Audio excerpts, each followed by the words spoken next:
ಇವತ್ತು ಬೆಳಗಾಗ್ತಿದ್ದಂತೆ ದೇಶದ ಜನರಿಗೆ ಬಿಗ್ ಶಾಕ್ ಕಾದಿತ್ತು. ಪೆಟ್ರೋಲ್ ಡೀಸೆಲ್ ದರ ಏರಿಕೆಯ ಬರೆ ಬಿದ್ದಿತ್ತು. ಇಂಧನ ಬಳಕೆ ಕಡಿಮೆ ಮಾಡಿ ಅಂತ ಮೋದಿ ಕರೆ ಕೊಟ್ಟ 4 ದಿನದಲ್ಲೇ ಪೆಟ್ರೋಲ್ ಡೀಸೆಲ್ ದರ ಏರಿಕೆಯಾಗಿದ್ದು ವಾಹನ ಸವಾರರ ಆಕ್ರೋಶಕ್ಕೆ ಕಾರಣವಾಗಿದೆ.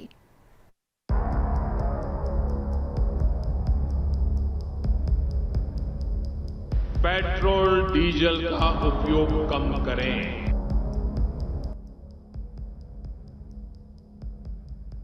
ನರೇಂದ್ರ ಮೋದಿ ಅವರಿಗೆ ಈಗ ಏರಿಸಬೇಕಾದಂತ ಅಗತ್ಯ ಇರಲಿಲ್ಲ. ಪೆಟ್ರೋಲು ಡೀಸೆಲ್ ಬೆಲೆ ಇದು ಮೋದಿ ಅವರ ಕೊಡುಗೆ. जहां संभव हो पेट्रोल डीजल का उपयोग कम करें, मेट्रो का उपयोग करें, इलेक्ट्रिक बस। ಪೆಟ್ರೋಲ್ ಬಳಕೆ ಕಡಿಮೆ ಮಾಡಿ ಆದಷ್ಟು ಸಾರ್ವಜನಿಕ ಸಾರಿಗೆಗಳನ್ನೇ ಬಳಸಿ ಅಂತ ಪ್ರಧಾನಿ ಮೋದಿ ಮೊನ್ನೆಯಷ್ಟೇ ಕರೆ ನೀಡಿದ್ರು. ಇದು ಇಂಧನ ದರ ಏರಿಕೆ ಸುಳಿವು ಅಂತ ಜನ ಮಾತಾಡ್ಕೊಳ್ತಿದ್ರು. ಹೀಗಿರುವಾಗಲೇ ಕೇಂದ್ರ ಸರ್ಕಾರ ಇಂದು ಬೆಳ್ಳಂಬೆಳಗ್ಗೆ ಬಿಗ್ ಶಾಕ್ ಕೊಟ್ಟಿದೆ. ಪೆಟ್ರೋಲ್ ಡೀಸೆಲ್ ಬೆಲೆ ಏರಿಕೆ ಶಾಕ್ ಕೊಟ್ಟ ಕೇಂದ್ರ. ಪ್ರತಿ ಲೀಟರ್ಗೆ ₹3 ಹೆಚ್ಚಳ, ಎಲ್ಲೆಲ್ಲೂ ಜನಾಕ್ರೋಶ. ಯುದ್ಧದ ಕಾರಣದಿಂದಾಗಿ ದೇಶ ಕಷ್ಟ ಕಾಲದಲ್ಲಿದ್ದು ಜನ ಹಲವು ತ್ಯಾಗಗಳನ್ನ ಮಾಡಬೇಕು ಅಂತ ಮೋದಿ ಕರೆ ಕೊಟ್ಟಿದ್ರು. ಈ ಕರೆ ಬೆನ್ನಲ್ಲೇ ಚಿನ್ನ, ಬೆಳ್ಳಿ, ಅಡುಗೆ ಎಣ್ಣೆ ದರ ಏರಿಕೆಯಾಗಿತ್ತು. ಇವತ್ಯಾವ ಶಾಕ್ ಕೊಡ್ತಾರೋ ಅಂತ ಜನ ಆತಂಕದಿಂದಲೇ ಇವತ್ತಿನ ದಿನ ಆರಂಭಿಸಿದ್ರು. ಆಗ್ಲೇ ನೋಡಿ ಪೆಟ್ರೋಲ್ ಡೀಸೆಲ್ ಶಾಕ್ ಎದುರಾಗಿತ್ತು. ಇಂದಿನಿಂದಲೇ ಜಾರಿಗೆ ಬರುವಂತೆ ಪೆಟ್ರೋಲ್ ಹಾಗೂ ಡೀಸೆಲ್ ಬೆಲೆಯನ್ನ ಪ್ರತಿ ಲೀಟರ್ಗೆ ₹3 ಹೆಚ್ಚಿಸಲಾಗಿದೆ. ದರ ಏರಿಕೆ ಬಳಿಕ 1 ಲೀಟರ್ ಪೆಟ್ರೋಲ್ಗೆ ಎಷ್ಟಾಯ್ತು, ಡೀಸೆಲ್ಗೆ ಎಷ್ಟು ಹಣ ಕೊಡಬೇಕು ಅನ್ನೋದನ್ನೇ ತೋರಿಸ್ತೀವಿ ನೋಡಿ. ಬೆಂಗಳೂರಿನಲ್ಲಿ ನಿನ್ನೆವರೆಗೂ 1 ಲೀಟರ್ ಪೆಟ್ರೋಲ್ ದರ ₹103.22 ಇತ್ತು. ಇಂದು ₹106.22 ಆಗಿದೆ. ಇನ್ನು ಬೆಂಗಳೂರಿನಲ್ಲಿ ಡೀಸೆಲ್ ದರ ₹90.98 ಇದ್ದಿದ್ದು ₹93.98 ಆಗಿದೆ. ಮೈಸೂರಿನಲ್ಲಿ ನಿನ್ನೆವರೆಗೂ ಪೆಟ್ರೋಲ್ ದರ ₹102.46 ಇದ್ದಿದ್ದು ಇಂದು ₹106.73 ಆಗಿದೆ. ಮೈಸೂರಲ್ಲಿ ಡೀಸೆಲ್ ದರ ₹90.57 ಇದ್ದಿದ್ದು ₹93.69 ಏರಿಕೆಯಾಗಿದೆ. ಇನ್ನು ಮಧ್ಯ ಕರ್ನಾಟಕ ದಾವಣಗೆರೆಯಲ್ಲಿ ಪೆಟ್ರೋಲ್ ಬೆಲೆ ನಿನ್ನೆ ₹103.81 ಇತ್ತು. ಇಂದು ₹107 ಆಗಿದೆ. ಇನ್ನು ಡೀಸೆಲ್ ದರ ₹92 ಇದ್ದಿದ್ದು ₹95 ಆಗಿದೆ.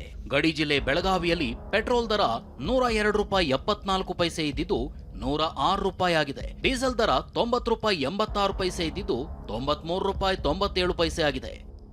ದರ ಏರಿಕೆಯನ್ನ ಖಂಡಿಸಿರೋ ಸಿಎಂ ಸಿದ್ದರಾಮಯ್ಯ, ಇದರಿಂದ ರೈತರು, ಬಡವರು, ಕಾರ್ಮಿಕರ ಮೇಲೆ ಪರಿಣಾಮವಾಗಲಿದ್ದು ದರ ಏರಿಕೆ ವಾಪಸ್ ಪಡಿಬೇಕು ಅಂತ ಆಗ್ರಹಿಸಿದ್ದಾರೆ.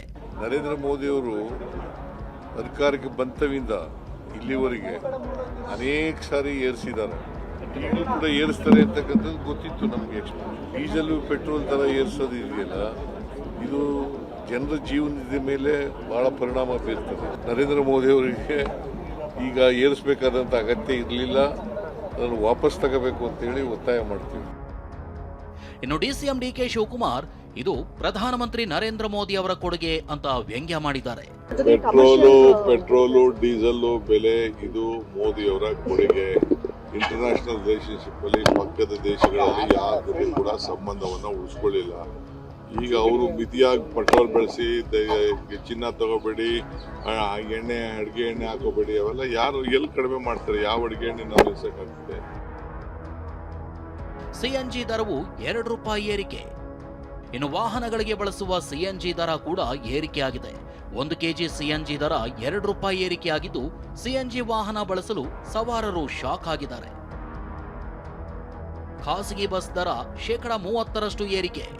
ಡೀಸೆಲ್ ದರ ಹೆಚ್ಚಾಗ್ತಿದ್ದಂತೆ ಖಾಸಗಿ ಬಸ್ ಮಾಲೀಕರು ಪ್ರಯಾಣ ದರವನ್ನ ₹20-30 ಏರಿಕೆ ಮಾಡಿದ್ದಾರೆ. ಸ್ಕೂಲ್ ಬಸ್ಗಳ ಬಾಡಿಗೆ ದರ ಕೂಡ ಏರಿಕೆ ಮಾಡಲು ಯೂನಿಯನ್ ಅವರು ನಿರ್ಧರಿಸಿದ್ದಾರೆ. ಇದು ನಾವು ಇವತ್ತು ಅನಿವಾರ್ಯ ಪರಿಸ್ಥಿತಿಯಲ್ಲಿ ಪ್ರಯಾಣಿಕರ ದರವನ್ನು ಹೆಚ್ಚು ಮಾಡಲೇಬೇಕಾದಂಥ ಪರಿಸ್ಥಿತಿಯನ್ನು ಸರ್ಕಾರವೇ ನಿರ್ಣಾಮ ಮಾಡ್ತಾರೆ. ಸೊ ಅದರಿಂದ ಇವತ್ತು ಸದ್ಯದ ಪರಿಸ್ಥಿತಿಯಲ್ಲಿ ನಾವೊಂದು 20-30% ಹೆಚ್ಚು ಮಾಡುವಂಥ ಪರಿಸ್ಥಿತಿ ಇದೆ. ದರ ಏರಿಕೆ ಬರೆ ಬೀಳ್ತಿದ್ದಂತೆ ಜನ ಆಕ್ರೋಶ ಹೊರಹಾಕಿದ್ದಾರೆ. ಜೂನ್ನಿಂದ ಬಿತ್ತನೆ ಕೆಲಸ ಆರಂಭವಾಗಲಿದ್ದು ಟ್ರ್ಯಾಕ್ಟರ್ ಬಳಸೋ ರೈತರು ಆಕ್ರೋಶ ಹೊರಹಾಕಿದ್ದಾರೆ. ವಾಹನ ಸವಾರರು ಕೂಡ ಕಿಡಿಕಾರಿದ್ದಾರೆ. ಈ ಸದ್ಯ ನಾವು ಮಳೆ ಪುಣ್ಯದಿಂದ ದೇವರಿಂದ ಮಳೆಗೈತಿ ಮಳೆಗೆ ನಾವು ಬಿತ್ತನೆ ಕಾರ್ಯ ಕೈಗೊಳ್ಬೇಕಾಯ್ತಿ. ರಂಟಿ ಕುಂಟಿ ಗಳೆವು ಬಲರಾಮ್ ಹೊಡೆಯೋದು, ರಂಟಿ ಹೊಡೆಯೋದು, ಬಿತ್ತನೆ ಮಾಡೋದು ಇವೆಲ್ಲ ಲೀಟ್ರಿಗೆ 3 ದುಬಾರಿ ಆತಂದ್ರೆ ನಮ್ದು ಎಷ್ಟು ಅಂತ ಲುಕ್ಷನ್ ಆಗುತ್ತೆ. ಕೋಟಿ ಅಂತ ನಮ್ಮ ರೈತರ ಲುಕ್ಷನ್ ಆಗುತ್ತೆ. ಆದ ಕಾರಣ ಶೀಘ್ರವೇ ಇದನ್ನೆಲ್ಲ ಕಮ್ಮಿ ಮಾಡಬೇಕು. ನಾವು ವ್ಯಾಪಾರಿಗಾರರು ನಾವು ದಿನ ನಮಗೆ 200 ರೂಪಾಯಿ ಪೆಟ್ರೋಲ್ ಬೇಕು. ಇಲ್ಲೇ 20 ರೂಪಾಯಿ ಜಾಸ್ತಿ ಹೋದ್ಮೇಲೆ ಪೆಟ್ರೋಲ್ ಏನು ಮಾಡೋದು ಸರ್? ನಾವು ಹಂಗಾಗಿ ಸರ್ಕಾರನೇ ನಮ್ಗೆ ತಲೆ ಕೆಟ್ಟಿ ಗೊಬ್ಬರ ಹಿಡಿದೋಗದೆ ಸರ್. ಬಸ್ಗಳೆಲ್ಲ ಫ್ರೀ ಬಿಟ್ಟವ್ರೆ. ಆ ಬಿಟ್ಟಿರೋ ಕಾಲ್ನಡಿನ ನಾವು EMIನೂ ಕಟ್ಟೋಕ್ಕಾಗ್ತಾಯಿಲ್ಲ. ಈ ಥರ ಡೀಸೆಲ್ ಬೆಲೆ ಏರಿಸ್ಕೊಂಡು ಹೋದರೆ ನಮ್ಮ EMIನ ಮನ್ನಾ ಮಾಡಿಕೊಟ್ಬಿಟ್ರೆ ಬೆಟ್ರು ಅಂತ ಹೇಳೋಕ್ಕೆ ಇಷ್ಟಪಡ್ತೀವಿ ಸರ್. ಈಗ ಎಲ್ಲರೂ ಈಗ ನಮಗೆ ಕಿಲೋಮೀಟ್ರಿಗೆ 20 ರೂಪಾಯಿ ಹೊಡಿತಾಯಿದ್ದೀವಿ. ಅದರಲ್ಲಿ 14 ಲಕ್ಷ ರೂಪಾಯಿ ಖರ್ಚೇ ಬರುತ್ತೆ ಗಾಡಿಗೆ. ಇನ್ನು 8 ರೂಪಾಯಿ ಡ್ರೈವರ್ ಸಂಬಳ ಕೊಡೋದಲ್ಲಿ ಗಾಡಿ EMI ಕಟ್ಟೋದಲ್ಲಿ ಸರ್. ಈ ದರ ಏರಿಕೆ ಮಧ್ಯೆ ಕೊಪ್ಪಳದ ಹೊಸಪೇಟೆ ರಸ್ತೆಯಲ್ಲಿರೋ ಭಾರತ್ ಪೆಟ್ರೋಲ್ ಬಂಕ್ನಲ್ಲಿ ಪೆಟ್ರೋಲ್ ಖಾಲಿಯಾಗಿತ್ತು.